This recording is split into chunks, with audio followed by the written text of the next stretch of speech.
Over the years पैसे की value हमेशा गिरती ही रहती है, इन्फ्लेशन हमेशा आती ही रहती है। जो आपने अपने बड़ों से सुना होगा कि हम तो 25 रुपये में तो हम पूरे महीने का सौदा ले लिया करते थे, ठीक है। या वही कहा करते थे कि 25 पैसे के अंदर जो है वो चीज़ें मिल जाया करती थी, 25 पैसे में हम इतना खा लिया करते थे या इतना हम आटा ले लिया करते थे। तो वो अगर कोई आज आज के ज़माने में सोचे तो वो सोच के हैरान हो जाता है ये 25 पैसे में कैसे करते होंगे, ठीक है। तो यही तो इन्फ्लेशन है, यानी उस पैसे की वैल्यू गिरते गिरते गिरते अब वो 25 की जगह 250 रुपीज़ में मिलेंगे, तो आप वो भी इतने का भी नहीं मिलेगा मेरे ख्याल में, ठीक है। अस्सलाम वालेकुम, मैं हूं Ahmad Jamshid, welcome to my channel. Recently आपने सुना हो कि लोग हर तरफ बात कर रहे हैं इन्फ्लेशन बढ़ गई है, इन्फ्लेशन बढ़ गई है, इन्फ्लेशन बढ़ गई है। तो आज मैं इन्फ्लेशन को ही डिस्कस करूंगा कि इन्फ्लेशन क्या है, ये इससे हमारी रोज़मर्रा ज़िंदगी पर क्या असर पड़ता है और इन्फ्लेशन की वजूहात क्या होती हैं, एज़ वेल एज़ इन्फ्लेशन पे किस तरह से काबू पाया जा सकता है। और इसी तरह से इन्फ्लेशन किसी भी सोसाइटी की खुशहाली में कितना अहम किरदार अदा करती है, वो उसको हम आज डिस्कस करेंगे इस वीडियो में। स्टे ट्यून, वीडियो को कंटिन्यू करते हैं। और वीडियो को कंटिन्यू करने से पहले अगर आपने अभी तक मेरे चैनल को सब्सक्राइब नहीं किया तो मेरे चैनल को ज़रूर सब्सक्राइब कर लीजिए। मैं इस तरह की इन्फॉर्मेटिव वीडियोज़ आप लोगों के लिए लाता रहता हूँ। जब हम किसी भी एक सोसाइटी की बात करते हैं, उसकी खुशहाली की बात करते हैं, तो खुशहाली जब ही होती है जब वहाँ के रहने वाले, उस मुआशरे के रहने वाले आराम से किसी भी चीज़ को परचेज़ कर सकते हैं, यानी उनकी जेब उसकी इजाज़त देती है। आपकी जेब जो चीज़ एक साल पहले ईजीली परचेज़ कर सकती थी और वही जेब आज वो चीज़ परचेज़ नहीं कर सकती, इसका मतलब है कि आपकी परचेजिंग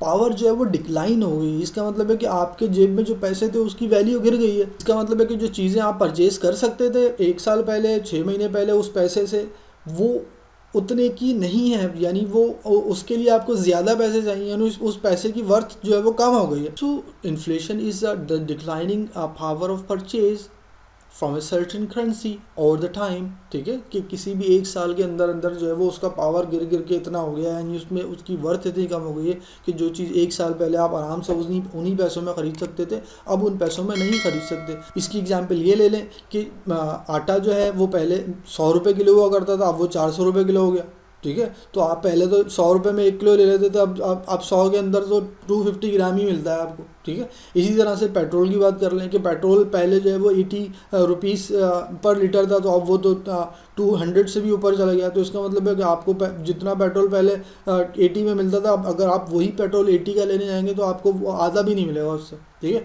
तो इसका मतलब है कि जो परचेजिंग पावर जो होती है वो उसमें कम हो जाती है, ठीक है, यानी पैसे की वैल्यू गिर जाती है। अगर हम किसी भी एक छोटी जॉब करने वाले की बात करते हैं, मिसाल के तौर पे एक चौकीदार है, चौकीदार की जॉब जो है उसमें उसको 20,000 रुपये मिलते हैं। 20,000 रुपये में वो अपने घर का गुजारा बड़ी मुश्किल से करता है, ठीक है। लेकिन उसके बाद जो है वो वही 20,000 की तनख्वाह अगर उसकी जो है वो 2 साल तक नहीं बढ़ती, उसमें कोई चेंजिंग नहीं आती, तो आपने इस चीज़ को नोट करना है कि जो 2 साल पहले वो उस 20,000 में जितनी चीज़ें परचेज़ कर रहा था, मिसाल के तौर पर तेल हो गया, शक्कर हो गई, पेट्रोल हो गया, ठीक है, तो ये इस तरह की चीज़ें अगर वो उसमें 20,000 में परचेज़ कर रहा था, तो आज तो उनकी वैल्यू डबल से भी ज़्यादा हो चुकी है 2 साल में।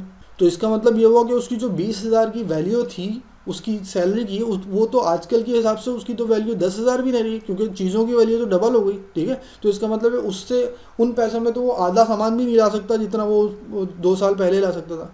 तो इन्फ्लेशन में ये होता है कि जो छोटे तबका होता है वो ज़्यादा इसमें जो है वो ट्रबल में आता है। उसकी वजह कि उनकी एक लगी बंदी तनख्वाह होती है, उस 20,000 में ही उसने गुजारा करना है। ज़ाहिर है वो चौकीदार है, उसके पास इतने स्किल्स भी नहीं है, ठीक है, कि वो अपनी इनकम को बहुत जल्दी बढ़ा सके। और दूसरी चीज़ कि जब कहीं पे जॉब करता है तो ज़ाहिर है कंपनीज वाले हर महीने, हर 2-4 महीने बाद तो तनख्वाहें नहीं बढ़ाते, वो तो 1 साल बाद बढ़ाएंगे, आगे हो सकता है ना भी बढ़ाएं 2-2 साल तक, ठीक है। प्राइवेट जॉब में तो ऐसे ही होता है। अब इस सिनेरियो में वो बेचारा वो तो इन्फ्लेशन की वजह से परेशान हो जाएगा, ठीक है। तो इसी तरह से ज़ाहिरी तौर पे जो गरीब तबका होता है वो इन्फ्लेशन से ज़्यादा इसका जो है वो उस पर असर पड़ता है, बहुत ज़्यादा वो ट्रबल में आ जाता है। ज़ाहिर है लोग देखें कितने परेशान हैं, रोडों पे आ चुके हैं। पेट्रोल की प्राइसेस आपने देखी कि रिसेंटली कितने बढ़ चुके हैं, 200 से भी ज़्यादा जो है वो बढ़ चुके हैं प्राइस। और इन्फ्लेशन की वजूहात क्या हो सकती हैं? देखिए, इन्फ्लेशन की वजूहात होती हैं, इंटरनेशनल सिनेरियोज भी होते हैं। इंटरनेशनल सिनेरियो में मिसाल के तौर पे अभी यूक्रेन की वॉर ले लें, तो वॉर तो यूक्रेन में हो रही है लेकिन उसका असर पूरा वर्ल्ड पे हो रहा है, ठीक है। तो पूरे वर्ल्ड पे उसका असर इसलिए हो रहा है कि वो ज़ाहिरी तौर पे उसकी जो सप्लाई चेन थी वो ब्लॉक हो गई, एज वेल एज जो तेल वहाँ से यूक्रेन से जाता था पूरे वर्ल्ड में वो बंद हो गया, प्लस रशिया जो पूरे वर्ल्ड को ऑयल सप्लाई करता था वो जाना बंद हो गया क्योंकि उस पर सैंक्शंस लग गई। प्लस जो अभी खाने पीने की जो कुकिंग ऑयल की बात होती है उसमें भी इतनी ट्रबल हो गई क्योंकि जो है वो दुनिया का बहुत ज़्यादा हिस्सा 20% से ज़्यादा जो है वो यूक्रेन और रशिया से जो है वो जाया करता था। तो वो दोनों कंट्रीज आ रहे ब्लॉक हैं, वहीं सप्लाई चेन ही बन चुकी है, ठीक है। इस वजह से जो है वो ज़ाहिरी तौर पे खाने पीने की अशिया जो है उनमें भी इन्फ्लेशन आ गया, बहुत ज़्यादा जो है उनके प्राइसेस हाई हो गए, एज वेल एज जो है वो ऑयल के ऊपर भी, क्योंकि ज़ाहिरी तौर पे जो गैस के जो ज़खायर हैं यूक्रेन में वो उसकी वजह से, प्लस जो ऑयल की सप्लाई है रशिया से, ज़ाहिर है ऑयल और गैस की सप्लाई की वजह से रशिया और यूक्रेन वॉर की वजह से भी बहुत ज़्यादा वर्ल्ड पे इफ़ेक्ट हुआ है। और उससे जो है वो कुछ लोग कुछ कंट्रीज तो उससे बेनिफिट ले रहे हैं, जैसे इंडिया ने पहले ही उससे रशिया से कॉन्ट्रैक्ट कर लिया था कि अब वो सस्ते में तेल ले लेगा, वहाँ से ऑयल ले लेगा और वो बेनिफिट में रहा।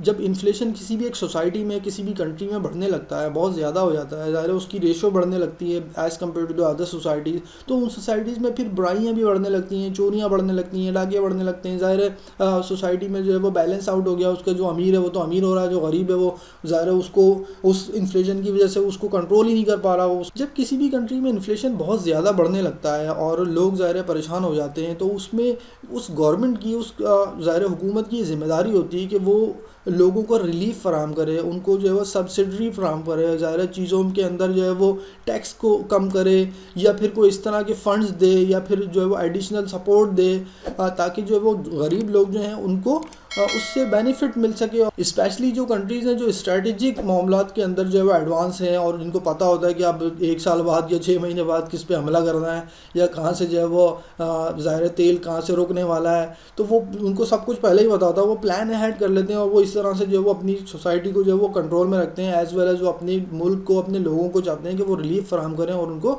ज़्यादा ट्रबल में नहीं देते। उसके बावजूद भी आपने देखा कि इवन यूके में, यूएसए में और पाकिस्तान, इंडिया, हर तरफ जो है वो ज़ाहिर इन्फ्लेशन बहुत ज़्यादा बढ़ी है रिसेंटली लास्ट 6 मंथ्स में स्पेशली। और पाकिस्तान में देखें प्राइस जो है वो कहाँ जो है वो लास्ट 2 वीक के दरमियान ही तकरीबन जो है वो 60 रुपीज़ से भी ज़्यादा जो है वो सिर्फ 1 लीटर के ऊपर इंक्रीज़ हुआ है। सो वीडियो को वाइंड अप करते हुए हम यही कंक्लूड करते हैं कि कोई भी गवर्नमेंट जो होती है उसकी ज़िम्मेदारी होती है लोगों को रिलीफ फराम करना, उसको उन लोगों को इस प्रॉब्लम से निकालना, इस इन्फ्लेशन से बचाना, एज वेल एज इन्फ्लेशन को कम से कम रखना। तो ये हमारी अपनी ज़िम्मेदारी भी है कि जब हम किसी भी गवर्नमेंट को सिलेक्ट करें तो हम ये सारी चीज़ें देखें कि ये गवर्नमेंट इस काबिल भी है, इसको कंट्रोल कर सकेगी, इसको डील कर सकेगी। अगर वही गवर्नमेंट ही पूरे सारे लोग ही चोर होंगे तो या फिर उसमें सारे लोग जो है वो इस काबिल नहीं होंगे ज़रा इस चीज़ को मैनेज कर सकें, ठीक है। तो how can they handle the whole scenario, right. मौजूदा हालात से लगता है कि महंगाई लॉन्ग टर्म जाने वाली है और ये अब जो है वो मज़ीद महंगाई जो है वो अभी बढ़ने वाली है। उसकी वजह है कि अभी सप्लाई चेन जो है वो दुनिया में और मज़ीद रुकने वाली है, तेल के हिसाब से और गैस के हिसाब से। ये तमाम चीज़ें ज़ाहिर है गैस और तेल जो है बहुत ज़्यादा इंपॉर्टेंट होता है किसी भी इंडस्ट्री के लिए। तो कोई मैन्युफैक्चरिंग होती है वहाँ पर ज़ाहिरी तौर पर जब गैस तेल नहीं होता तो वो उसका इफ़ेक्ट जो है वो इलेक्ट्रिसिटी भी होता है, एज वेल एज जो है वो वाटर सप्लाई पे भी होता है। हर चीज़ इफ़ेक्ट कर रही है आजकल तेल और गैस के ऊपर। तो हम यही दुआ कर सकते हैं कि गवर्नमेंट जो भी आती है वो इस तरह की हो, इस काबिल हो कि वो इन चीज़ों को हल कर सके और लोगों को जो है वो रिलीफ आराम कर सके और इन तमाम मसलों को हल कर सके। सो मिलेंगे नेक्स्ट वीडियो में एक नेक्स्ट टॉपिक के साथ। अगर आपने अभी तक मेरे चैनल को सब्सक्राइब नहीं किया है तो मेरे चैनल को सब्सक्राइब कर लीजिए। मैं इस तरह की इन्फॉर्मेटिव वीडियोज़ आपके लिए लाता रहता हूँ। मैं हूँ अहमद जमशेद। मिलेंगे नेक्स्ट वीडियो में। अस्सलाम वालेकुम, अल्लाह हाफ़िज़।